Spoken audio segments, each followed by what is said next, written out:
Welcome to Pomodoro Joe for Thursday, March 30th, 2022. No, it's 2023. What am I thinking? Let's try this whole thing over. Welcome to Pomodoro Joe for Thursday, March 30th, 2023. Today we're looking at LeetCode problem 87, Scramble string. This is a hard problem. So in this problem we're given this isScramble function. It takes two strings, S1, S2. We return true if S2 is a scramble of S1, or false if it's not. Now we have to define what a scramble is. So the scramble algorithm is defined here. You split the string into two non-empty substrings at random. So you choose a random index and you split the string into two. They're calling it X and Y, I'll call it left and right. Once you split the string into two, you can optionally swap the two sides. So you can swap left with right, or you can keep them in the same order. Now that's another random step. Then you recursively apply the same algorithm to each of those sides. You run the same algorithm on the left and the right. So you split the left into two, optionally swap, and keep recursing down until you have just one character. So that is your algorithm. Let's see an example. So in the first example, they have string 1, great, string 2, RGEAT. And the answer is true. And they go through explaining how you split. So they split at GR and EAT. They don't swap. Then you split again. G splits with R and E splits with AT. And again, in this one, G and R swap, EAT does not. All right, let's look at example 2. ABCDE and CAEBD, and this is false, but they don't explain why it's false. I think it's up to us to figure out how do we split these or not split them. So we don't really know why. And then our very base case, we have two single character strings, and it's true because they match. Okay, so we'll put 25 minutes on the Pomodoro timer and get started. All right, so I think this is tough. So the algorithm itself is not that complicated to follow for the scramble. So we could actually just brute force this. We could take S1, calculate all the potential scrambles and see if any of them match S2. We could definitely do that. It's probably going to be computationally intense though, and I am guessing it won't run in the runtime we need for this problem. Okay, so what are the other options? Well, when I run into a case like this that it's sort of difficult to wrap my head around, I like to take a step back. We were looking at the specifics. Let's look at some of the generalities. So what's the general algorithm here? Well, you split the string into a left and right. I won't call them halves, a left and right component. Once you split that string into the left and right components, those groups of characters, the left group of characters and the right group of characters, you'll be scrambling those again. Those can change order within themselves, but they are no longer able to intermingle. So you've created two groups of characters that are very distinct. You've split into a left and a right. The distinct left characters will always remain together and the right characters will always remain together. They can't intermingle with each other. They might swap the entire group order, so group right might go to the left and left might go to the right. But that only happens the one time at the very beginning. Once you're set in your side, those groups remain intact. So what I think I want to do is compare groups of characters. They don't have to be specifics in the order doesn't have to be specifically the same, but the group of character has to match. So here's my thought. We will go through, find every single split point in the source in string 1. So we'll go through, find every split point in string 1, check a matching split point in string 2. Now, string 2 may have swapped the two sides, so we'll have to check both the non-swapped and the swapped version of S2. Once we determine there is a match in terms of the characters, not the ordering, just the characters in that group, then we'll recurse and do the same on the left and right sides. If we find that there's no matching group, then we can return false. So that's my plan. All right, so let's get started.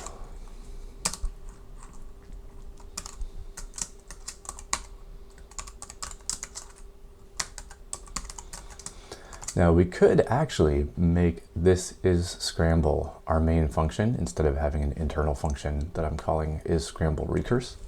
But I have a feeling we're going to want some dynamic programming in here. So we'll start with this. I'm going to call it x1 and x2, just so they don't get confused with s1 and s2. All right, so I think the first thing I would want to do is make sure that these two have the same sets of characters, and if they don't, we'll just return false. But this is tricky. So, like, my mind says do something like this.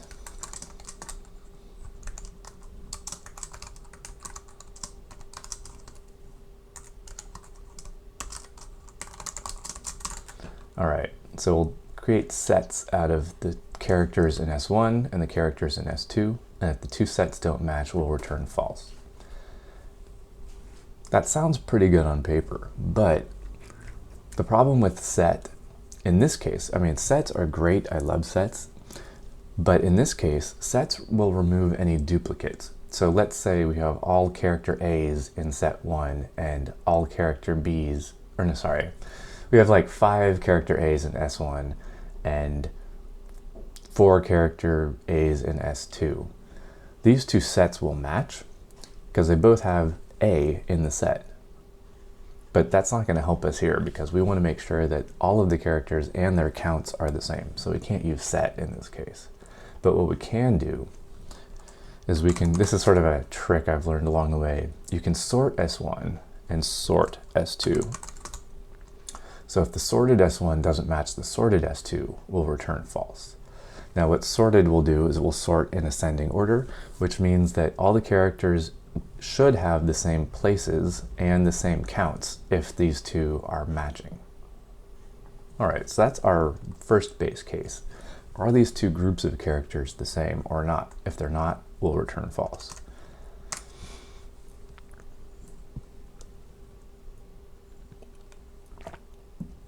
All right, what's our next case? Let's see. I think it comes down to this case here. If we only have one character, we can't really do the split. So let's just check if the length of S1, they should always be the same length, so we don't have to check both. If the length of X1, I'm already messing this up. These should be X1 and X2. So if the length of X1 is 1, and now we'll just check to see if the two are the same. X1 is equal to X2. Then we can return true.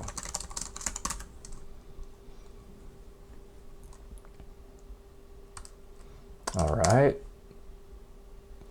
Now, if these are not the same, but the length is 1, well, we'll have caught that up here, so we don't need to do any additional checks. Now we get to the heart of the problem. We need to split these into all the different possible split points and check to see if we can find matching groups. All right, so for every index in range, now we don't go from 0 because we can't have a 0 or a non. Now we don't go from 0 because all of our substrings have to be non-empty. So we go from 1 to the length of X1. Now, this index will represent every possible split point along the way. So let's see, we have left, I'll call it left 1 for X1. And that's going to equal X1 up to index I.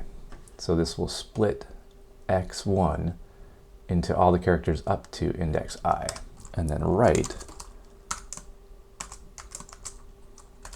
So write 1 will be x1 from index I to the end. Okay, now we have to do the same thing for x2.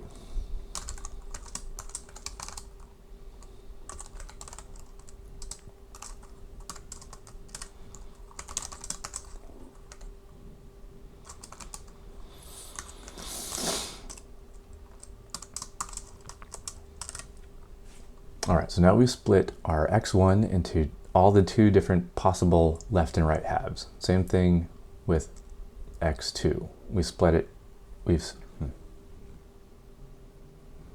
Okay, so now we are splitting our x1 into all the different possible substrings.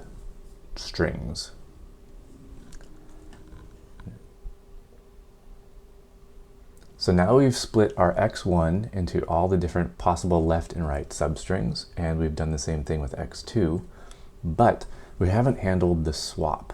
If x2 did the swap, we need to actually check, it's sort of the inverse left and right. So I'll call this left 3. So the way I'll do this is I'll just take x2 and I'm going to reverse it. So you can reverse a string by, this is called splitting, but you can reverse the string by splitting with a step of -1. So basically, this just reverses the string. So what was the last character becomes the first character, and vice versa. And then we still need to do our same left and right split.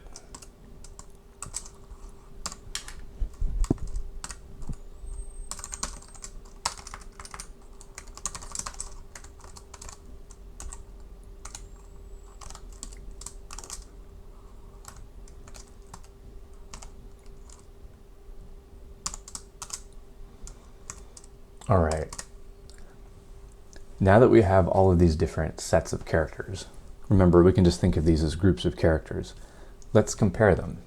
So if we find 2 groups that are the same, then we can call the recurse on this is Scramble recurse function. All right, so if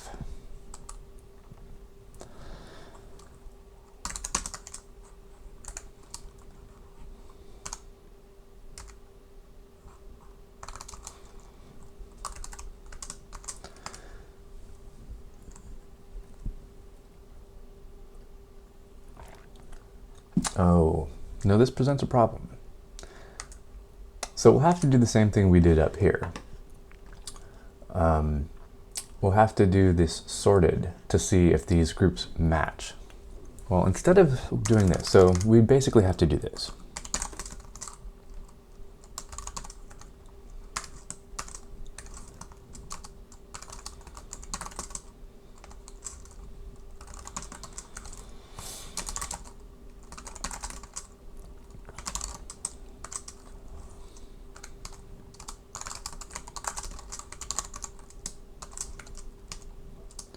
So we have to check if the sorted left 1 is the same as sorted left 2, and sorted right 2, sorted right 1 is the same as sorted right 2. Then we can call recurse passing in left 1 and, or sorry, yeah, left 1 and right 1, left 2 and right 2. But we're already doing this comparison inside of our recurse, so what if we just recurse on these directly? So let's do that. We don't need to actually do this check, this sorted and this sorted, because once we get in here, we're already doing that same check. So we'll just call the recurse. So this will become, let's see, is Scramble recurse on left 1 and left 2.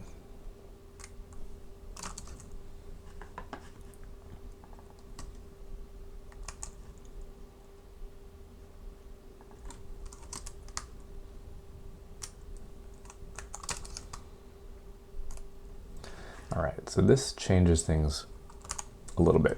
Okay, so we've got our left 1, right 1. That's our input. So So we have left one and right one. These are our base input strings split into a left and right part. Left 2, right 2, this is our scrambled string split into complementary or equivalent left and right pieces. And left 3 and right 3, that is our S2 reversed split into complementary or equivalent left and right pieces. Now we just have to say, well, let's check, is the left 1 a scramble of left 2? Or, I knew and. Is the right 1 a scramble of right 2? So if left 1 and left 2 are scrambles, and right 1 and right 2 are scrambles, then we can return true. Now if they're not, it doesn't mean we're done. We still need to check this swapped version. So we'll do the same thing for the swapped version. So now we check left 1 against left 3. And right 1 against right 3. Now if we get through to the end here and they are not scrambles of each other, then we can return false. I think that takes care of our recursive algorithm. Now out here we need to make our main function call to isScramble recurse.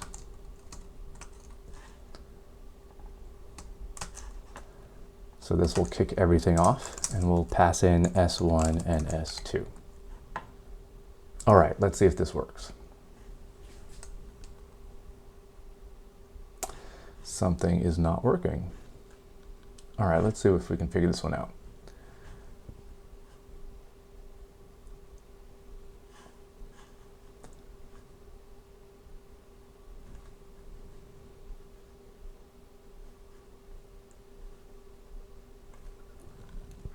We go left and right, left and right, left and right.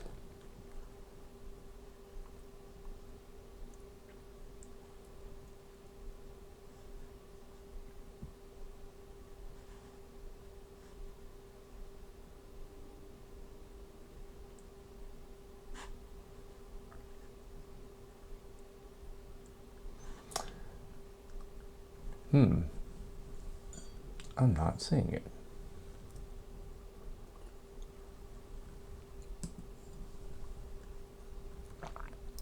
Well, maybe we'll add one more base case here.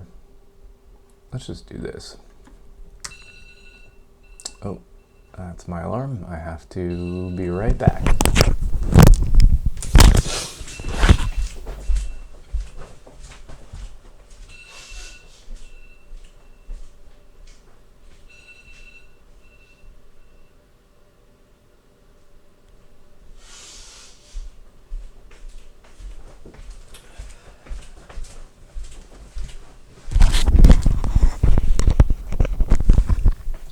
Sorry about that. Okay, let's change this base case. So we'll just check to see if the two strings are the same. Then we can return true.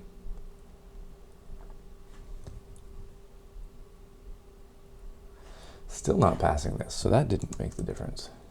So what are we missing?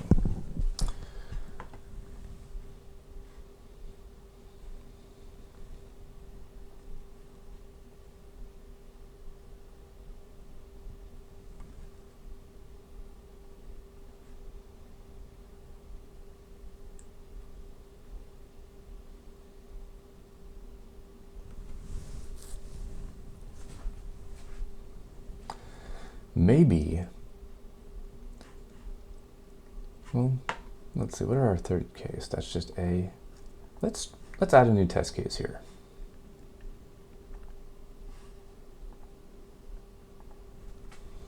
Let's do AB. I'm curious if it's these two and BA.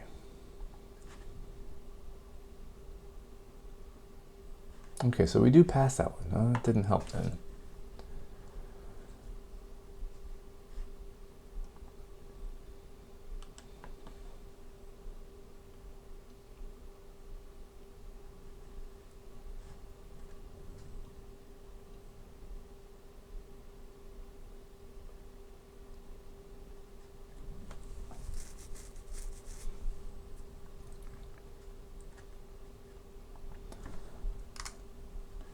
So I have a feeling we're missing some base case. So let's print here.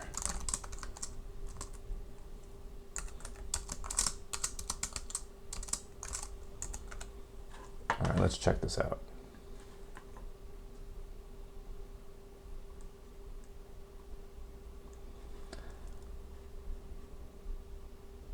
Doesn't look like we're doing the recurse. We should be seeing a lot more prints than this.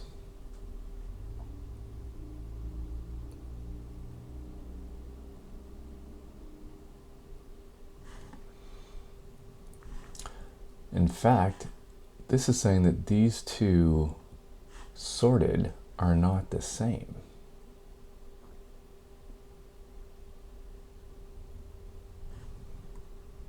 Oh, hang on. I'm printing the wrong thing.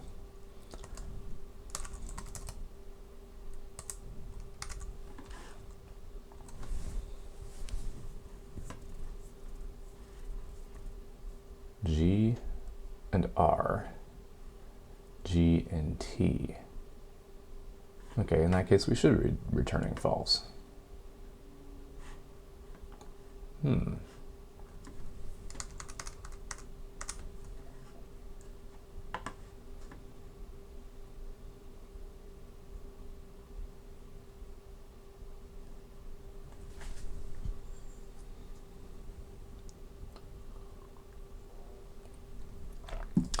All right, I might have to just redo this whole thing because clearly I'm missing something.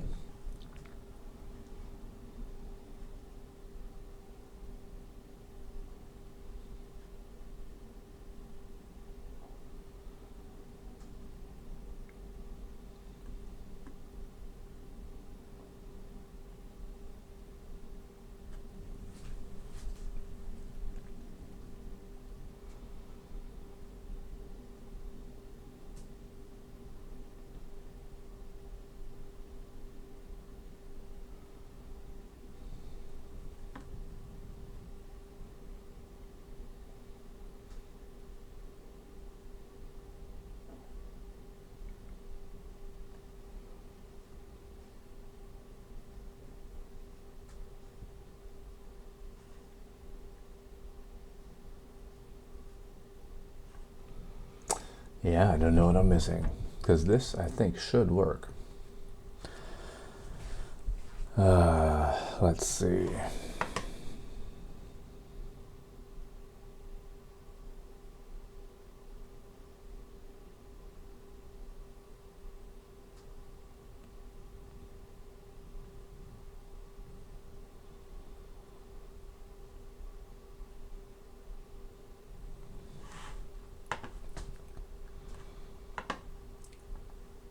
Let me swap this.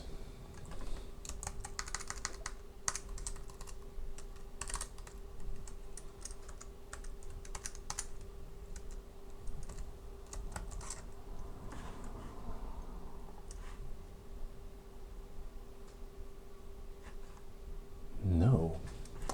What am I missing?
The only thing I can think of is maybe this isn't right. If I reverse this,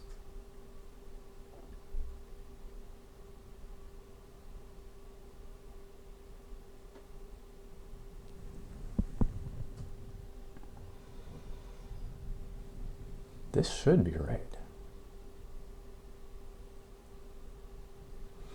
The other way to do this, let's see if this makes a difference, but the other way to do this is we can go from -I to the end and up to -I, but these should be equivalent. Let's see that.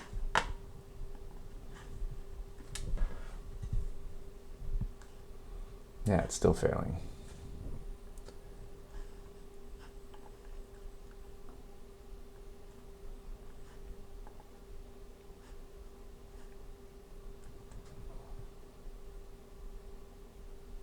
Oh, are you kidding me? Oh, Python. This return should be outside the for loop. Oh, you gotta be kidding. And there you have it. Oh, man. You've got to be kidding me. All right, I'm going to submit this because I don't have a lot of time today, but let's submit this and see if we can pass.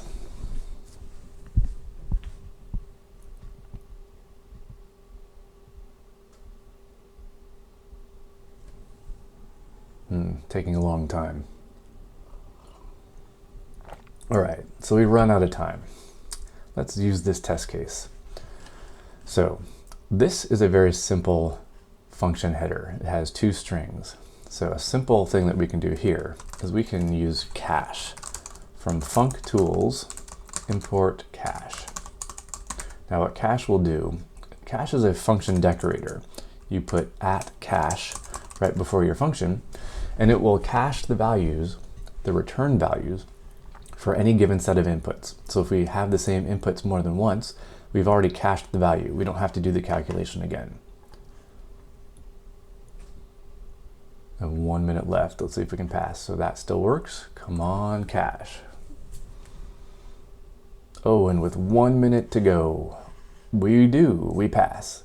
And we get 71% for runtime and 43% for memory. Not too bad. So here's your algorithm. That's all the time I have. Maybe you can improve on this. I'm sure there's a way you can. So, hope you enjoyed this. Hope you had fun. Hope you learned something. Hope you can go out and write better code.